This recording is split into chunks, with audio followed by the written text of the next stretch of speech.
Image copyright PA. 4 men have been convicted of planning a major terror attack in Birmingham after being caught in an elaborate undercover operation. The trial of Naweed Ali, Khobaib Hussain, Mohibur Rahman and Tahir Aziz at the Old Bailey has been one of the strangest and most vigorously contested terrorism cases of the past decade. Friday, the 26th of August 2016 was supposed to be just another day at the office. Vincent was the boss of Hero Couriers in Birmingham. The firm delivered delayed luggage. Its website boasted it was working with major airlines. Only it wasn't. The entire firm, everything about it was fake. Its manager was really an undercover officer deployed by West Midlands Police's Special Projects team. Hero Courier's real business was catching jihadis. On this particular Friday, Vincent was waiting for his MI5 colleagues to arrive to bug a suspect's car. But the MI5 officers carrying out the banal-sounding technical operation found weapons inside the car belonging to Naweed Ali: a handgun, pipe bomb and large cleaver carved with the word "Kafir unbeliever." Image copyright West Midlands Police. Image caption: cleaver found in Naweed Ali's car with "Kafir unbeliever" inscribed on the blade. At the beginning of 2016, Ali had come onto the radar of the West Midlands Counter-Terrorism Unit, a combined team of specialist detectives and counterparts from MI5. Ali and Khobaib Hussain were next-door neighbors in the Spark Hill area of the city. But they were already well known to investigators. The pair had previously been jailed for going to an Al-Qaeda training camp in Pakistan, and there was intelligence their mindset had not changed. Image copyright West Midlands Police. Image caption: Khobaib Hussain left and Naweed Ali had been next-door neighbors. They were once more subjects of interest. Behind the large red doors of Hero Courier's office in the city centre, Vincent and his colleagues were keeping an eye on them.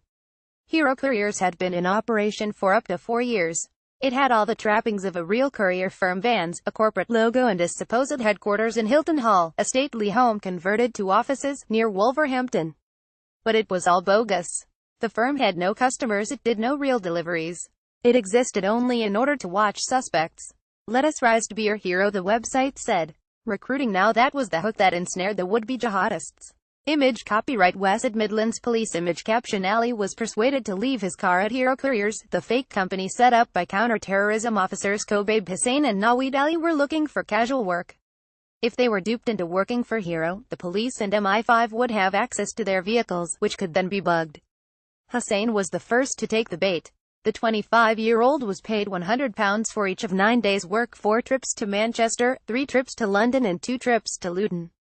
Ali, the next to be recruited, turned up for his first day on the 26th of August 2016. Vincent convinced the 29-year-old to leave his car inside the depot while he embarked on a trip to Luton. While he was out, MI5 was to bug the car. Image caption: Hero Couriers had a website that boasted of its work with major airlines, except they were running late, and Vincent wasn't happy. Leaving in 5M8, they're fannying about, texted Andy, the undercover officer driving in the MI5 team. FFS, replied Vincent. "Tell me about it," said Andy. When the MI5 team arrived, the trial heard, it was to insert an audio probe into the car and then search it if there was time. No one was expecting evidence of a crime at this point, but officers found a multicolored shopping bag, from the JD Sports chain, stuffed under the driver's seat. As they opened it, they saw a large meat cleaver, a gun, shotgun cartridges and an improvised explosive device IED made out of pipe capped at both ends. Image copyright West Midlands Police. Image caption: a package containing weapons was found inside Naweed Ali's car. There was total shock. I will admit to being scared, and it took some time to pull myself together and fall back on the training I had received, one of the anonymous MI5 officers told the trial from behind a curtain. The MI5 team evacuated, but Vincent was left on his own with the weapons, waiting for the Army bomb disposal squad to arrive. Ali eventually returned to the Florence Street lockup at 11:25. As he parked, a detective arrested him on suspicion of terrorism. Ali said nothing. Within hours, Khobaib Hussain was in custody. So were 2 other men, Mohibur Rahman and Tahir Aziz, both from Stoke. When Aziz was arrested, police found a large samurai-style sword placed down the side of the driver's seat of his car. Image copyright West Midlands Police. Image caption: Mohibur Rahman left and Tahir Aziz. Meanwhile, the Army bomb disposal squad was at Florence Street, and despite the scare, it was beginning to look like a job well done. Simon Hussey, the undercover police team's manager, forwarded congratulatory messages to Vincent and his colleagues: "Absolute top-drawer job from you and the team today. Great stuff. Just left briefing and everyone chuffed. Hope you enjoy a well-deserved beer over the weekend." Yee's boys class. When other officers heard how Vincent had stayed with the pipe bomb after MI5 withdrew for their own safety, and how Andy had helped him move the weapons, the hairgrams flew around in text messages. All of these were disclosed at the trial. "You've closed half of the city center down, mate," Carnage exclaimed one. "Haha, and not a bead of sweat off you either. Cool as what a team," Vincent seriously said another. "This is unbelievable," said one MI5 officer. "Could have saved hundreds of lives. So chuffed. It'll be stealing none of the credit, mate. Imagine what those expletive could have done with that stuff. Beers on me when we're back. If my camera worked I would send you a picture of 2 empty bottles of wine," said Vincent to Andy. The gun turned out to be a replica, but the pipe bomb was real enough, albeit not primed for detonation. A scan revealed it contained gunpowder and that there was a shotgun cartridge at each end. Had the device been completed, it would have been capable of causing an explosion. All 4 suspects were charged with preparation of an act of terrorism punishable by a life sentence. All but one of the men were already familiar with the justice system. Back in 2011, Ali and Hussain had secretly left their Birmingham homes to join an al-Qaeda training camp somewhere in Pakistan's mountains. Their dreams of becoming mujahideen heroes became an unmitigated disaster. As their mobile batteries and network reception began to fade at the miserable camp in the mountains, they called their mums. Read Mareth. Their shocked and furious families found a relative in Pakistan to track down the men and bundle them onto a flight home. When they arrived, they went straight into West Midlands Police's cells. Ali and Hussain were later convicted of preparing for acts of terrorism. But when the pair got out in 2013, they had not changed. While in HMP Belmarsh, in southeast London, one of the most secure prisons in the country, they met Mohibur Rahman. He had been jailed for possessing material useful for terrorism, having been an associate of bungling bomb plotters with an incompetent plan to blow up the London Stock Exchange. Rahman would later introduce his new Birmingham friends to the 4th defendant in the Hero Courier's trial, tahir Aziz. While he had no previous convictions, Aziz was part of the Stoke end of the band Al-Muhajiru network, the group run by the hate preacher Anjem Choudhury. Ali returned to jail twice for breaching his release license's ban on him associating with other men deemed to be a security risk. He was finally out for good in March 2015 and the security service was watching. By late spring of 2016, investigators had concluded that Ali, Hussain and Rahman needed to be prioritized. Their behavior was odd and bore the hallmarks of men trying to avoid surveillance. On the 26th of May last year, Hussain met Rahman and Ali and all 3 went to a popular dessert cafe in the heart of Small Heath, one of Birmingham's busy Muslim areas. All 3 men were seen to turn off their phones and put them away. On another occasion, Hussain was observed putting his phone down under a tree some distance away from where he was sitting and talking. Image copyright West Midlands Police. Image caption: Police surveillance captured images of naweed Ali, khobaib Hussain and mohibur Rahman in Birmingham in early August. The 3 core suspects gathered in Birmingham. Again, as they went out on a boating lake, they put their phones away. Rahman told the trial that since 2015 he had on-off contact with an MI5 officer called Rob who had made a number of attempts to recruit him as an informant. He said the security service was interested in Ali and Hussain and he was handed £200 in cash as an inducement to work for them. Ali himself had also been separately approached, without success. Rahman claimed that the repeated putting away of phones was because he wanted to discuss this harassment with his friends. The prosecution argued this was nonsense. It was a move to prevent investigators discovering what the men were really talking about. The genesis of an attack plan that, the trial heard, was apparent from their social media. The jury heard how time and again the men had shared content about violence across the Muslim world and hatred towards the West. They praised men who had supposedly laid down their lives for Allah on foreign battlefields.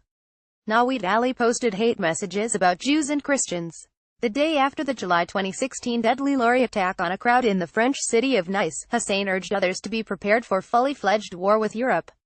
Aziz, who had so far not featured in the alleged planning meetings, was posting his own comments about how undercover police should burn in hellfire. Image caption: The jihadists discussed fully-fledged war after the Nice attack. At times, the conspirators joked about their inadequate skills.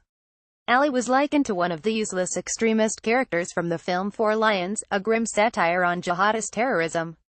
Hussain, meanwhile, told Rahman how far he would go for him. "I will take a bullet for you in the tickle-tackle bro lol." Then on the 11th of August, Hussain messaged Ali and instructed him to make new group, me un mohib. Only. The encrypted chat on the Telegram app was called the Three Musketeers group, complete with a cartoon of the characters from the 1993 Disney film. The talk among the musketeers turned more serious. They spoke about visions of heaven, and also the idea of washing away their guilt at having done little while others made sacrifices. In mid-August last year, the three agreed on an overnight trip to Rahman's home in Stoke. He messaged the two other musketeers to tell them not to bring their phones, but to use Pius Hugo handset spot on eBay. Image caption: one of the men was linked to Al-Muhajirun, the group led by jailed hate preacher Anjem Choudhury Hussain messaged Ali, suggesting they move to encryption mode. Asked at trial why, he said it was to discuss their train tickets. Both men had cars, which were left at home. Once in Stoke, they made a call to Tahir Aziz after 0100. The defendant said at trial it was to cancel a meeting to view his fridge. The prosecution said it was a late-night decision to include him in the plan and make arrangements to meet the following day. Shortly afterwards, the evidence showed the musketeers searching the web for a documentary on the foiled 2006 plot to bring down airliners with liquid bombs. The following day, all four men met in a park, but they were now being closely followed. Ali repeatedly looked around and dropped back, as if trying to spot the surveillance team. A single message from Rahman to the others, 3 days later and 2 days before the arrest, summed up their collective state of mind, prosecutors said. "I feel so guilty," he told his fellow conspirators. "I can't even make a sacrifice as little as my PS4 games console." He shared a clip with his friends of an extremist preacher talking about the humiliation of not waging jihad. "What are we doing, Aki brother, sitting here, working, and that's it," he added. "Nothing happening, we just talk. We gotta do something." Nobody other than the defendants knows what happened next. According to the prosecution, at some point in the last days of August 2016, the choice of weapons was finalized, but probably not the target. Aziz put a sword in his car in Stoke, and Ali stashed the bag of weapons in his car in Birmingham. But nobody saw them do it. In fact, no surveillance officer ever saw the multicolored JD sports bag that held the weapons. Detectives found CCTV footage of Hussain going into the sports shop but not coming out with that particular bag. Image copyright West Midlands Police. Image caption: CCTV footage showed Hussain entering and leaving JD Sports throughout the trial. Naweed Ali's defense counsel, Stephen Camelish QC, focused on what he said was a crucial gap in evidence connecting the defendants with the weapons. And he said if there was nothing to link the men to the weapons, it was abundantly clear what had happened. The defendants had been fitted up. Vincent allegedly had ample time to plant the evidence in the car at Hero Couriers and plenty of time after the arrests to cook his notes. Mr. Camelish repeatedly told the jury the officer's logbook appeared to have been written in a single go from one pen. Andy, who had retired between the end of the operation and the trial, messaged words of support to Vincent. "You have power over your mind, not outside events," he texted. "Realize this and you will find strength. Marcus Aurelius." Vincent replied, "Marcus A. would have fed these expletive to the lions though, mate." He spent almost 2 weeks giving evidence, an astonishing length of time. It was repeatedly interrupted as Mr. Camelish demanded more disclosure of Vincent's background and communications with others. He became increasingly irate at the accusations that he was corrupt. But when it came to the crunch, Naweed Ali declined to go into the witness box and give evidence in his own defense. Image caption: the defendants in court are Naweed Ali, khobaib Hussain, mohibur Rahman and Tahir Aziz, and there was a crucial piece of evidence. Inside the weapons bag was a roll of tape which had been used to attach a magazine to the replica gun. That tape was sent for a second DNA analysis during the trial, and the forensic scientists found a partial match to khobaib Hussain and another match to his sister. The roll of tape, said the prosecution, must have come from Hussain's home. The evidence was clear. They told the jury that Hussain had played a key part in assembling the weapons. He had been on a pipe-fitting course and knew how to cap the device found in the car. This plot, known within the police's Operation Passage, was one of the 18 would-be attacks foiled in the past 4 years. Like many of the others, it involved a tight-knit group of friends who were egging each other on to pick up some pretty basic weapons and see what they could do. But it took a very sophisticated operation, involving an undercover fake business and advanced DNA matching, for a jury to be convinced that Naweed Ali and his friends were not just men messing about but jihadists capable of causing real harm on the streets of Britain.